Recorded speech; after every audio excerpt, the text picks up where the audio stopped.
என்ன நிலா இவகிட்ட இருக்கா? தாத்தா கிட்ட தானே பாத்துக்க சொல்லி விட்டுட்டு போனோம். எதுக்காக அவர் இவகிட்ட குழந்தைய கொடுத்துருக்காரு? ஒருவேளை தாத்தா தூக்கம் வருதுன்னு குழந்தைய இவகிட்ட கொடுத்துருப்பாரோ? சரி, தாத்தாவுக்கும் ரொம்ப நேரம் முழிச்சிருக்க முடியாது. நைட்டு மருந்து சாப்பிட்டா அவருக்கும் சீக்கிரமா தூக்கம் வந்துடும். அதனாலதான் குழந்தைய இவகிட்ட பாத்துக்க சொல்லி கொடுத்துருப்பாரு. ஆனா நிலா இவகிட்ட எப்படி தூங்குனா? தாத்தா கிட்டயே அவ தூங்க மாட்டா. நான் வர வரைக்கும் தூங்காம அழுத்துட்டு தான் இருப்பான்னு நினைச்சேன். ஆனா இவகிட்ட எப்படி தூங்குனான்னு தெரியலையே. சரி, எப்படியும் நான் வர வரைக்கும் அழாம தூங்கிட்டாளே, அதுவே போதும். இப்ப பக்கத்துல போனா நிலா முழிச்சுக்குவா. அவ தூங்கட்டும், நம்ம வெளியே போய் படுத்துக்கலாம்.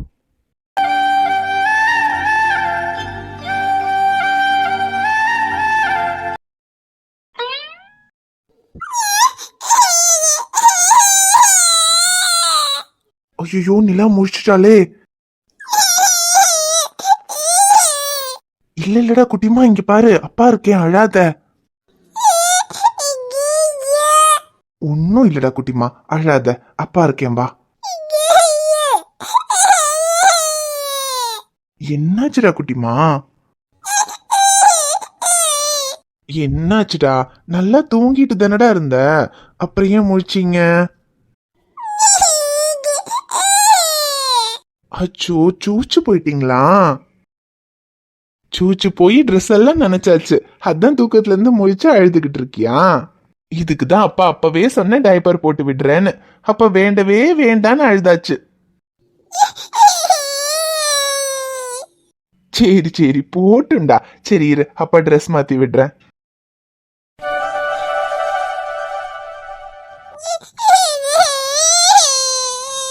என்னடா குட்டிமா, தான் அப்பா ட்ரெஸ் மாத்தி விட்டுட்டனே, அப்புறம் ஏன் அழறீங்க? அழாதடா, அப்பா இருக்கேன், தூங்கு. இல்லடாம்மா, தூங்கு தூங்கு தூங்கு.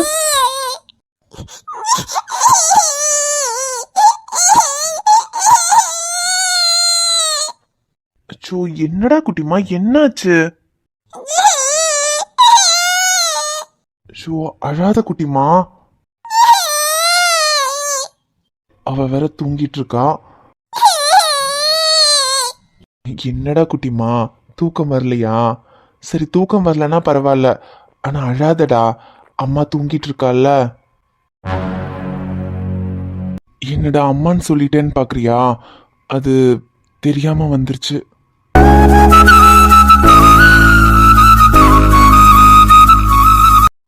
தெரியாம வந்தாலும் அதுவும் ஒரு வகையில உண்மைதான்டா. ஏன்னா நான் உனக்கு அப்பான்னா இந்த ஜென்மத்துல அவ மட்டும்தான் உனக்கு அம்மாவா இருக்க முடியும்.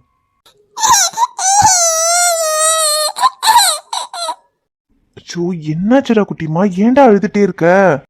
அச்சோ, இல்லடா குட்டிமா, என்னாச்சு?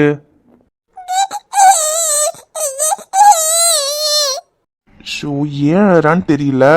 ஒருவேளை பாதி தூக்கத்துல இருந்து எந்திரிச்சதுனால பயந்துட்டு அழறாளோ என்னவோ. ஏதாவது பொம்மை காமிச்சா அழாம இருப்பா. அபி சொன்ன மாதிரி கிழக்கு எல்லாம் காமிச்சா அந்த சவுண்டு கேட்டா அழாம இருப்பா. அதுக்கு இப்போ கிழக்கு எங்கன்னு தெரியலையே. அபி நேத்து ஒரு கிழக்கு கொண்டு வந்தா, அது இங்க வச்சுட்டு போயிட்டாளா இல்ல வீட்டுக்கு கொண்டு போயிட்டாளான்னு தெரியல.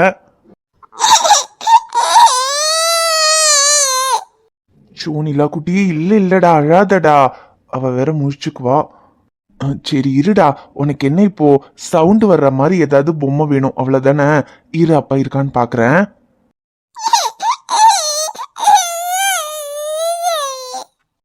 இருடா குட்டிமா, அக்கா கிழக்க எங்கேயாவது வச்சிருக்காளான்னு பாப்போம்.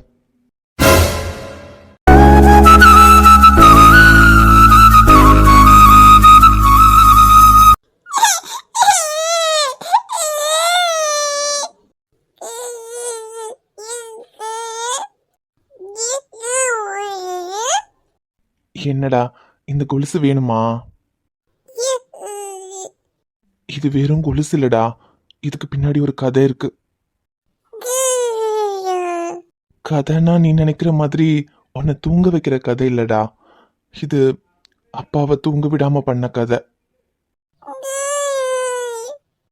சரி விடு, அதெல்லாம் சொன்னா உனக்கு என்ன புரியவோ போகுது? குட்டிமா இப்ப அழாம சமத்தா தூங்கணும். அதுக்கு உனக்கு விளையாட்டு காமிக்கிறதுக்கு கிழக்க கிடைக்கல.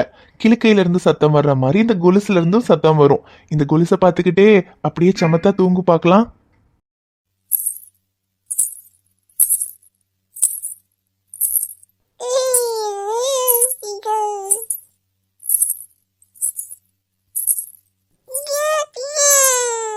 என்னடா கொலுசு வேணுமா? கொலுசு உன் கையில கொடுத்தா நீ அதை வாயில வைப்பியே. கையில எல்லாம் வேணாம், நீ இதை பார்த்தா போதும். என்னடா வேணுமா? சரிந்தா.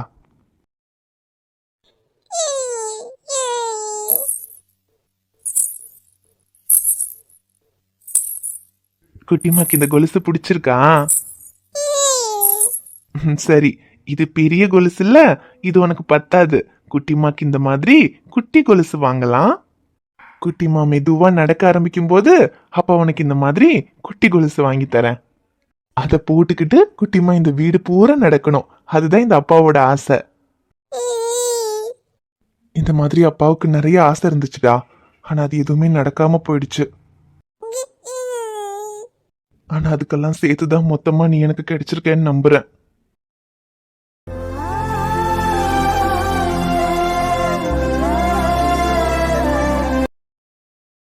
சரி, விளையாண்டது போதும். கொலுசை வச்சு நாளைக்கு விளையாடலாம். இப்ப தூங்குடா.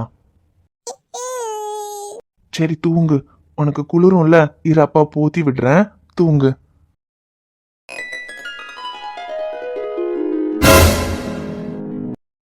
என்னை விட்டு போனதுக்கு அப்புறம் அந்த ஒரு கால் கொலுசை கழட்டி இருப்பேன்னு நினைச்சேன். எதுக்காக இன்னும் அந்த கொலுசை கழட்டாம இருக்கா?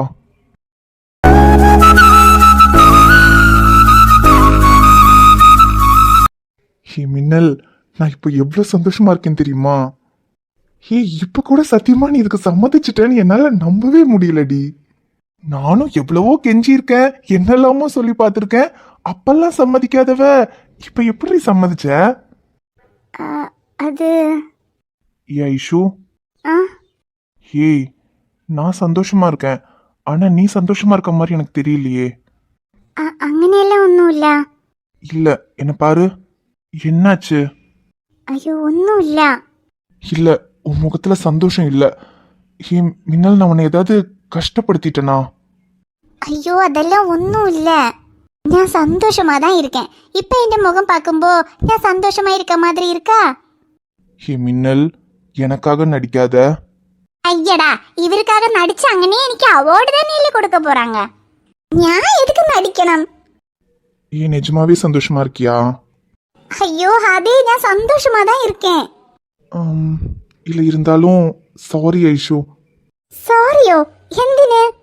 இல்ல, வீட்ல இருக்கவங்களோட சம்மதத்தோட தான் நம்ம வாழ்க்கையை ஆரம்பிக்கணும், அதுக்காக 6 மாசம் வெயிட் பண்ணணும்னு என்கிட்ட கேட்ட. ஆனா நான் தான் கொஞ்சம் அவசரப்பட்டுட்டேன். சாரி ஐஷு. ஜோசியர் சொன்னாருன்றதுக்காக இல்லைனாலும் வீட்ல இருக்கவங்க எல்லாரும் சம்மதிக்கிறதுக்காகவாவது நான் 6 மாசம் வெயிட் பண்ணியிருந்திருக்கணும். இப்ப வரைக்கும் நீ என்கிட்ட எதுவுமே கேட்டதில்ல. நீ என்கிட்ட கேட்ட ஒரே ஒரு விஷயம் இதுதான், நம்ம கல்யாணம் தான் வீட்ல இருக்கவங்களோட சம்மதம் இல்லாம ஆசீர்வாதம் இல்லாம நடந்துச்சு, ஆனா நம்ம வாழ்க்கையை ஆரம்பிக்க போறது எல்லாரோட சம்மதத்தோடவும் ஆசீர்வாதத்தோடவும் ஆரம்பிக்கணும்னு கேட்டேன். ஆனா அதை கூட நான் உனக்காக பண்ணல. சாரி ஐஷு, என்னை மன்னிச்சிரு. ஐயோ, நீங்க சாரி எல்லாம் கேட்கண்டത്ര ഒന്നും ആയിട്ടില്ല.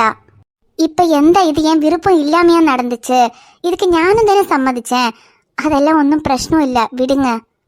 இல்ல ஐஷு, இருந்தாலும் நீ என்கிட்ட அவ்வளவு தூரம் கேட்டும் நான் அவசரப்பட்டுட்டனோன்னு ஒரு மாதிரி குற்ற உணர்ச்சியா இருக்கு. எந்த குற்ற உணர்ச்சியோ?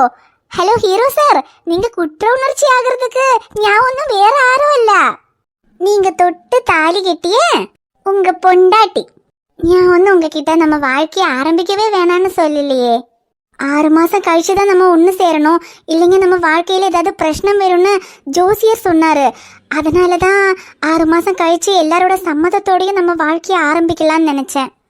சரி, அதனால இப்ப எந்த ஒன்றும் பிரச்சனை இல்லை. வீட்டில் உள்ளவங்களோட ஆசீர்வாதமும் உங்க அம்மா அப்பாவோட ஆசீர்வாதமும் என்னைக்கும் நமக்கு இருக்கும். நீங்க தேவையில்லாம இதெல்லாம் யோசிச்சு கவலைப்படாதீங்க. இல்லடா, எனக்கு இந்த ஜோசியம் ஜாதகம் இதெல்லாம் நம்பிக்கை இல்லை. ஆனா எனக்கு நம்பிக்கை இல்லைன்றதுக்காக உன் நம்பிக்கையை நான் பொய்யாக்க விரும்பல. அது மட்டும் இல்ல, வீட்டுல இருக்கவங்களோட ஆசீர்வாதத்தோட அவங்க நமக்கு முறைப்படி கல்யாணம் பண்ணி வச்சதுக்கு அப்புறம் தான் நம்ம வாழ்க்கையை தொடங்கணும்னு நீ என்கிட்ட கேட்ட. இந்த தடவை நான் தான் கொஞ்சம் அவசரப்பட்டுட்டேன். ஆனா இதுக்கப்புறம் வீட்டுல இருக்கவங்க நமக்கு முறைப்படி கல்யாணம் பண்ணி வைக்கிற வரைக்கும் இந்த மாதிரி ஒரு விஷயத்த நான் உன்கிட்ட கேட்க மாட்டேன். ப்ராமிஸ். അയ്യോ ഹീറോ സാർ, സത്യം ചെയ്തിട്ട് മീറിയ സാമി കണ്ണു കുത്തും, അറിയാലോ? ஹோய், சாமி கண்ணை குத்துனாலும் சரி குத்தலனாலும் சரி, நான் சத்தியம் பண்ண அதை மீற மாட்டேன்.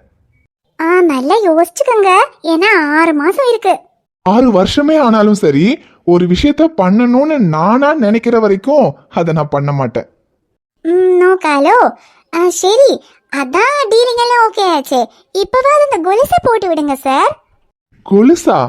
ஹே மின்னல், இந்த கொலுசை நான் என்ன இதுக்காகவா கழட்டினேன்? ஐயோ, எதுக்காக கழட்டியிருந்தாலும் பரவாயில்ல, கொலுசை போட்டு விடுங்க. ஒரு கால் கொலுசோட இருக்க எந்தோ போலி இருக்கு, பாக்குறவங்க எல்லாம் கேக்குறாங்க. யாரு கேட்டாலும் அதை பத்தி எனக்கு கவலை இல்ல. இந்த கொலுசை நான் இப்ப போட்டேன்னா இந்த கொலுசை நான் கழட்டினதுக்கான அர்த்தமே மாறிடும். எனக்கு தேவை இது இல்ல மின்னல். நான் உன்கிட்ட கேட்ட மாதிரி எப்ப நீ எனக்கு என் குட்டி தேவதையை பத்தி என் கையில கொடுக்கறியோ அடுத்த நிமிஷமே இந்த கொலுசு உன் காலுக்கு வரும்.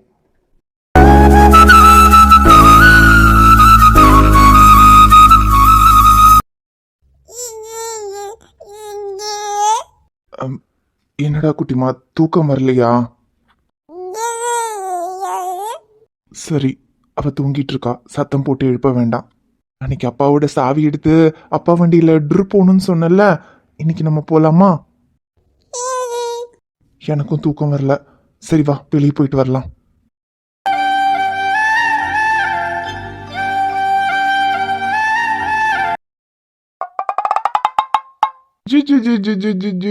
நம்ம எங்க வந்திருக்கோம்? செவனேன்னு தூங்கிட்டு இருந்தவன எழுப்ப வந்திருக்கோம். டேய், உண்மையை சொல்லு, தூங்கிட்டா இருந்த? ரீல்ஸ் தானே பாத்துட்டு இருந்த? டேய், நான் ரீல்ஸ் பாக்குறேன் இல்ல யாரு கூடயாவது ரீல் ஓட்டுறேன், நான் என்னமோ பண்ணிட்டு போறேன். இப்ப நீ எதுக்குடா இந்த ராத்திரியில குழந்தைய தூக்கிட்டு இங்க வந்திருக்க? என்னது, ரீல் ஓட்டுறியா? அப்படி யார் கூடடா ரீல் ஓட்டிட்டு இருந்த எனக்கு தெரியாம? டேய், யார் கூடயும் இல்லடா, சும்மா ஒரு பேச்சுக்கு சொன்னேன்டா. இல்லையே, நீ பேச்சுக்கு சொன்ன மாதிரி எல்லாம் தெரியலையே. நானும் கவனிச்சுட்டு தான் இருக்கேன். உன் நடவடிக்கை எல்லாம் எதுவும் சரியில்லையே. நடவடிக்கை சரியில்லையா? டேய், நான் என்னடா பண்ண போறேன், அதுவும் உனக்கு தெரியாம? இது வரைக்கும் எதுவும் பண்ணதில்லதான். ஆனா புதுசா ஸ்டேஷன்ல நான் இல்லாதப்போ ராஜு கிட்ட பர்சனல் ஒர்க்குன்னு பெர்மிஷன் போட்டு போயிருக்க. என்ன விஷயம்? சொல்லிட்டாரா? ஐயோ ராஜு பாய், யார்கிட்ட சொல்ல வேண்டாம்னு சொன்னோனோ அவன்கிட்டயே போய் சொல்லி வச்சிருக்காரு இந்த ஆள. சொல்லு தம்பி, அப்படி என்ன எனக்கு தெரியாம உனக்கு பர்சனல் ஒர்க்கு? அது வந்து டேய், எனக்கு என்னடா பர்சனல், அதுவும் உனக்கு தெரியாம? பர்சனல்லாம் எதுவும் இல்லடா, பைக்கு சர்வீஸ் பண்ண போயிருந்தேன்டா. Bike service? ஆமாண்டா. தம்பி, எஸ்ஐ ஆகிறதுக்கு முன்னாடி நான் மெக்கானிக். எந்த வண்டி எப்ப சர்வீஸ் பண்ணணும்னு எங்களுக்கும் தெரியும். ஐயோ, கண்டுபிடிச்சிருவானான்னு தெரியலையே, மாட்டினா சாவடிச்சிருவானே. டே மச்சான், இல்லடா, அது சர்வீஸ் பண்றதுக்கு நாள் இருக்கு. பைக்ல ஆயில் என்னமோ கொஞ்சம் லீக் ஆகுற மாதிரி இருந்துச்சு, அதான் என்னன்னு பாக்கலான்னு போனேன்டா. பாரு பாரு, நானும் பாத்துக்கிட்டு தான் இருக்கேன். என்னமோ மழுப்புற. ஆனா ஒண்ணு சொல்றேன்டா, பொய் சொல்லாத. அந்த பொய்யை நீ தான் காப்பாத்தணும். உண்மைய சொல்லு, அந்த உண்மை உன்னை காப்பாத்தும். டேய், நான் எதுக்குடா போய் சொல்ல போறேன்? அதுவும் வாங்கிட்ட இன்ன வரைக்கும் நான் ஏதாவது போய் சொல்லிருக்கேனா இல்ல ஏதாவது மறைச்சிருக்கனா? இங்க பாரு, என் வாழ்க்கையில அவ்வளவு முக்கியமான விஷயமா இருந்தா அது முதல்ல உனக்கு தெரிஞ்சதுக்கு அப்புறம் தான் மத்த யாருக்கா இருந்தாலும் தெரியும். உனக்கு தெரியாமையெல்லாம் என் வாழ்க்கையில எதுவும் நடக்காது. அப்படியெல்லாம் உனக்கு தெரியாம நான் எதுவும் பண்ண மாட்டேன்னு உனக்கு தெரியாதாடா? பண்ண மாட்டேதான். அப்படியே ஏதாவது பண்ணாலும் நீயா என்கிட்ட சொன்னா உனக்கு நல்லது. இல்ல நானா கண்டுபிடிச்சேன்னு வெய்யி, லாடம் கட்டிடுவேன். டேய், நீ இப்ப எதுக்குடா இங்க வந்த? லாடம் கட்டிருக்கா?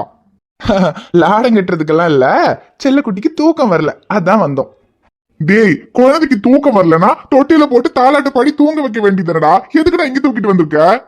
அதுல இப்பதான் அவன் கூட உன் பொண்டாடி இருக்காளே, புருஷனும் பொண்டாட்டியும் சேர்ந்து குழந்தைய தூங்க வைக்க வேண்டியதானே? டேய், இப்ப எதுக்குடா அவளை பத்தி பேசுற? நீ எதுவும் பேச மாட்டேங்கிறியே. அவ வந்து 3 நாள் ஆகுது. அவகிட்ட ஏதாவது பேசுனியா? திரும்ப உன் கூட சேர்ந்து வாழ்றதுக்கு சம்மதம்னு ஏதாவது சொன்னாளா? தெரியல. தெரியலையா? இது என்னடா பதிலு? ஒரே வீட்டுல ஒன்னா இருக்கீங்க, இன்னும் அவன் கூட வாழ சம்மதிச்சிட்டாலா இல்லையான்னு கூட தெரியலங்கிற. தெரியாதத தெரியலன்னு தானே சொல்ல முடியும். டேய், ஏன்டா அப்ப நீ அவகிட்ட பேசலையா? இவ்வளவு நாள் எங்க நீ தனியாவே இருந்துருவியோன்னு பயந்தண்டா. ஆனா இப்ப ஐஷு வந்ததுக்கு அப்புறம் தான் ஒரு சின்ன நம்பிக்கை வந்திருக்கு. திரும்ப நீயும் அவளும் சேர்ந்து ஒன்னா சந்தோஷமா வாழணும்டா. எனக்கு இப்ப சந்தோஷம் எல்லாம் வேணாம்டா, எனக்கு கொஞ்சம் நிம்மதியா விட்டா போதும். டேய், ஏன்டா இப்படி பேசுற? ஆனா நீ ஏன் இப்படி சொல்றன்னு எனக்கு புரியுது. நீ சொல்ற மாதிரி இதுக்கப்புறம் அவன் கூட சந்தோஷமா வாழறாளோ இல்லையோ, ஆனா திரும்பவும் உன்னை கஷ்டப்படுத்தாம இருக்கணும். இதுக்கப்புறம்லாம் அவளால என்னை கஷ்டப்படுத்த முடியாதுடா. ஏன்னா ஏற்கனவே அவளால என்னை என்ன பண்ண முடியுமோ அவ்வளோ பண்ணிட்டா. இதுக்கு மேல அவளால என்ன எதுவும் செய்ய முடியாது. ஏன் குட்டிமா, லாரியில முன்னாடி டயர் ஏறி செத்தவனுக்கு பின்னாடி டயர் ஏறினா வலிக்கவா போகுது? அவ என்னை விட்டுட்டு போனதையே தாங்கிட்டேன். இதுக்கு மேல அவளால என்ன என்னடா பண்ண முடியும்? அதுலயும் இப்ப என் கூட என் குட்டிமா இருக்கா. இவ இருக்கிற வரைக்கும் என்னை யாராலையும் உடைக்க முடியாதுடா. இவ எனக்கு கொடுக்கற சந்தோஷத்துக்கு முன்னால யாராலடா என்னை கஷ்டப்படுத்த முடியும்? வயதால் வளர்ந்தும் இவன் பிள்ளையே, பிள்ளை போல் இருந்தும் இவள் அன்னையே. இது போல்